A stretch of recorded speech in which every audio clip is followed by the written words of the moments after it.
اللہ کہتے ہیں کہ یہودیوں کے بار بار کے ظلم کرنے کی وجہ سے ہم نے ان پر کچھ پاکیزہ چیزیں حرام کر دی. دیکھو کوئی بھی چیز جو اللہ تعالیٰ حرام کرتا ہے دو وجہ سے. ایک تو اس وجہ سے کہ اس چیز کے اندر انسان کے لیے جسمانی اعتبار سے یا روحانی اعتبار سے نقصان ہے، اس چیز کو اللہ تعالیٰ حرام کرے گا. حرام ہونے کی ایک وجہ اس چیز کے اندر کچھ ایسے جراثیم ہیں، کچھ ایسی خامیاں اور خرابیاں ہیں کہ اس کا استعمال انسانی جان کے لیے مضر ہے. اگر اس چیز کو انسان استعمال کرے گا تو جسمانی اعتبار سے یا روحانی اعتبار سے انسان کو نقصان اٹھانا پڑے گا. اس چیز کو اللہ تعالیٰ حرام کر دیتا ہے. اب اس سے آپ کہہ سکتے ہیں کہ جتنی چیزیں اللہ تعالیٰ نے مسلمان پر حرام کی ان تمام چیزوں میں مسلمان کا ظاہری اعتبار سے یا باطنی اعتبار سے نقصان تھا، اس لیے اللہ تعالیٰ نے ان کو حرام کیا. اور جتنی چیزوں کو اللہ تعالیٰ نے ہم پر حلال کر رکھا ہے ان تمام چیزوں میں انسانی جسم کے لیے کوئی نقصان نہیں، اسی لیے اللہ تعالیٰ نے ان چیزوں کو ہمارے لیے حلال کر رکھا ہے. جیسے درندوں کا گوشت کھانا حضور نے فرمایا حرام ہے، چیتے کا گوشت، شیر کا گوشت اور یہ جتنے درندے ہیں ان تمام چیزوں کا گوشت، بندر کا گوشت، کتے کا گوشت، کیونکہ ان کے گوشت کے اندر اللہ تعالیٰ نے ایسے جراثیم رکھے، اگر یہ گوشت انسان کھائے گا تو انسان کے اندر ان کی جیسی خصلتیں اور صفات پیدا ہو جائیں گی. کتابوں کے اندر لکھا ہے اگر کوئی بندر کا گوشت کھائے تو اس کے اندر نقالی پیدا ہو جاتی ہے، وہ نقلچی بن جاتا ہے. خنزیر کا گوشت کھاتے ہیں تو لوگوں کے اندر غلاظت کا مادہ پیدا ہو جاتا ہے، نجس اور گندے رہنے کے مادے پیدا ہو جاتے ہیں. آدمی نجس اور گندی چیزوں کو پسند کرنے لگتا ہے. اسی طریقے سے کتے کا اگر کوئی گوشت کھاتا ہے، کتے کا گوشت کھانے کی وجہ سے آدمی کے اندر آدمی سے نفرت پیدا ہو جاتی ہے، کیونکہ کتے کی سب سے بڑی برائی یہ ہے کہ کتا اپنی برادری سے نفرت کرتا ہے. کتے کا اگر کوئی گوشت کھائے گا تو کتے کی صفات پیدا ہو جائیں گی. اس لیے اللہ کے رسول صلی اللہ علیہ وسلم نے درندوں کا گوشت کھانے سے ہمیں منع فرما دیا. تو ان چیزوں کے اندر چونکہ انسان کے لیے نقصان تھا، انسانی جسم کا نقصان تھا، ظاہری اعتبار سے بھی باطنی اعتبار سے بھی، اس لیے اللہ تعالیٰ نے ان کو حرام کر دیا.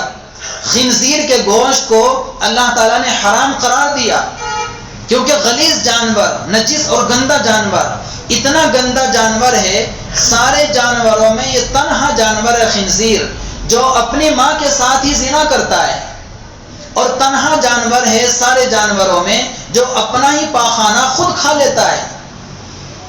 اتنا گندا جانور، اس لیے اللہ تعالیٰ نے اس کے گوشت کو مسلمانوں کے لیے حرام کر دیا. تو پہلی وجہ جس چیز کو بھی اللہ تعالیٰ ہم پر حرام کرتا ہے ہمیں نقصان سے بچانے کے لیے حرام کرتا ہے. ہم سمجھتے ہیں کہ اللہ تعالیٰ شاید ہم سے کوئی انتقام لے رہا ہے. ارے ہم سے کہاں انتقام لے گا؟ بہت سے لوگ سمجھتے ہوں گے شراب کو کیوں حرام کر دیا؟ شراب کو حرام کر کے گویا کہ اللہ تعالیٰ نے انسانوں پر کوئی ظلم کر دیا. ہو سکتا ہے وہ لوگ، ان لوگوں کے دل میں یہ خیال آ جاتا ہو جو شراب کے عادی ہوں کہ ہمیں تو شراب میں مزہ آتا ہے، لیکن شراب کے نقصانات کتنے ہیں.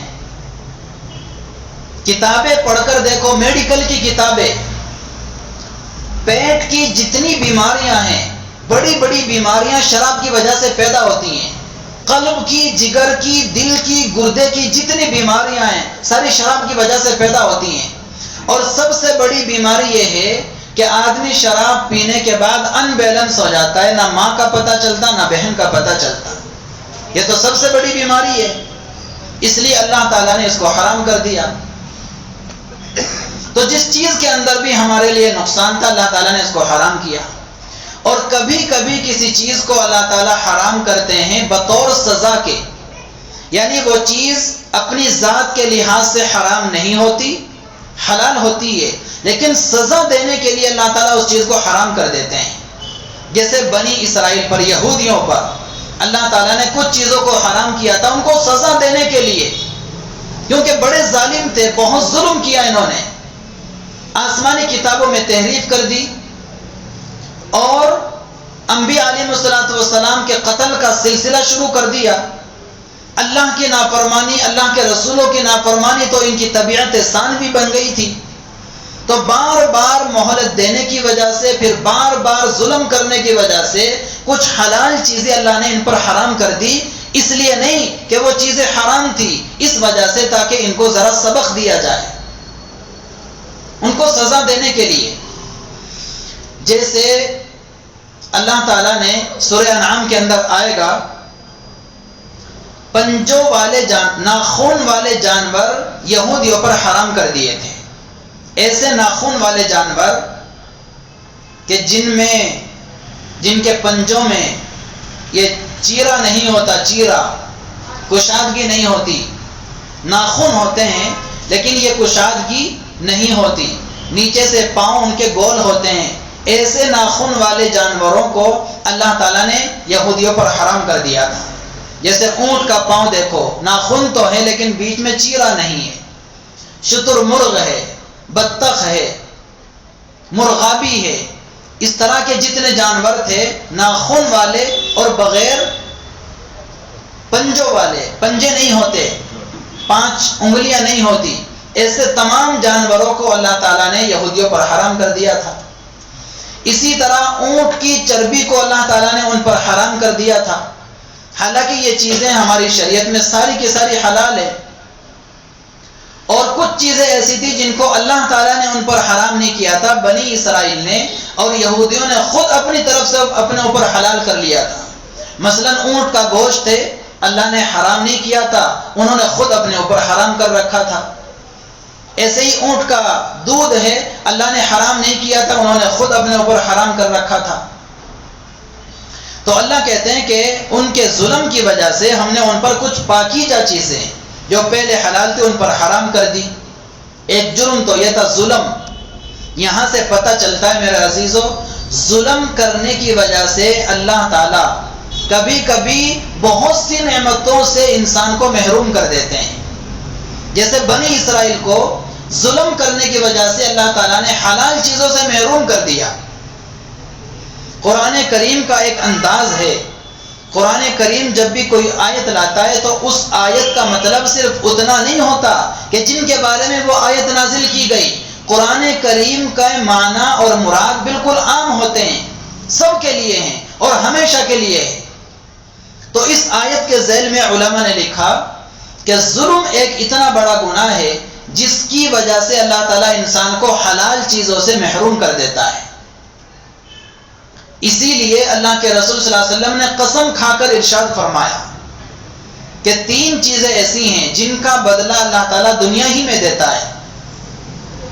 ایک تو ظلم، آدمی کسی پر ظلم کرے اور مظلوم اس کے ظلم پر صبر کرے، اس ظالم کو مرنے سے پہلے اللہ تعالیٰ دنیا میں ضرور بدلہ دے گا اس کے ظلم کا. آخرت کی جو سزا ہے وہ تو ہے. اور دوسرے آپ نے فرمایا جو اللہ کی راہ میں مال خرچ کرتا ہے، قسم کھا کر فرمایا اس کا مال کم نہیں ہوتا اگرچہ اس کو کم محسوس دیتا ہے. اور تیسری چیز حضور نے فرمایا جس نے ضرورت کے بغیر کسی سے سوال کیا، مالدار بننے کے لیے کسی سے سوال کیا، اللہ تعالیٰ اس پر